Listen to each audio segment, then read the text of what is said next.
Sir, ഈ കിട്ടാക്കടം എന്ന് വ്യാഖ്യാനിച്ചാണല്ലോ amenity scheme പ്രഖ്യാപിക്കുന്നത്.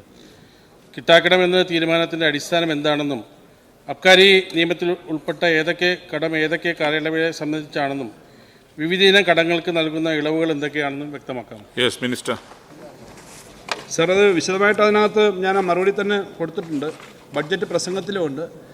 രണ്ട് തരം ആംനസ്റ്റിയാണ് സാർ പൊതുവിൽ പ്രഖ്യാപിച്ചത്. കിട്ടാക്കടത്തിനകത്ത് വലിയ തോതിൽ ആംനസ്റ്റി നമ്മൾ കഴിഞ്ഞ പ്രാവശ്യം പ്രഖ്യാപിച്ച ആംനസ്റ്റിയുടെ ഭാഗമായിട്ട് ഏറ്റവും ഉയർന്ന തുകയ്ക്ക് ഉള്ള ആംനസ്റ്റി റേറ്റ് കുറവായിരുന്നു. 60% വരെ മാത്രം പിന്നെ ആംനസ്റ്റി കിട്ടുന്നതാണ് കേസിൽ കിടന്ന. ഞാൻ ആ വിശദമായ കാര്യങ്ങൾ പറഞ്ഞു, എല്ലാം വലിയ കണക്കുകളുണ്ട്, ആ ബഡ്ജറ്റിലുണ്ട് സാർ. അതാണ് ജനറൽ ആംനസ്റ്റി.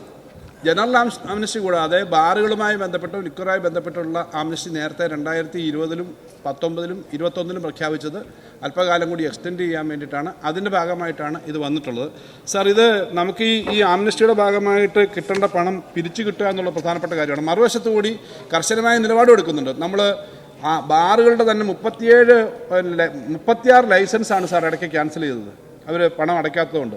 അപ്പോൾ സാമന്താരം ഭേദം തരണമെന്ന നിലപാട് തന്നെയാണ്. ഇപ്പോൾ ഈ കേസുകളിൽ മിക്കവാറും എല്ലാം നമ്മൾ റവന്യൂ റിക്കവറിക്ക് കൊടുത്തിട്ടുണ്ട്. അതിൻ്റെ നടപടിക്രമം നടക്കുകയാണ്. ലൈസൻസ് ക്യാൻസൽ ചെയ്യുന്നു, റവന്യൂ റിക്കവറിക്ക് പോകുന്നു.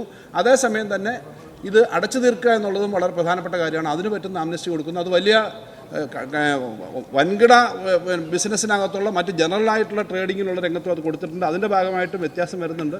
അപ്പോൾ അതാണ് ഇപ്രാവശ്യം ആവർത്തിച്ച് കൊടുത്തിട്ടുള്ളത്. നമ്മുടെ ഖജനാവിലേക്ക് കേസുകളിൽ കെട്ടി 10-30 വർഷമായി കിടക്കുന്നതിന് പകരം ആ പണം ഖജനാവിലേക്ക് വരാൻ വേണ്ടിയിട്ടാണ് ആംനസ്റ്റി എന്ന് കാഴ്ചപ്പാട് വെക്കുന്നത്.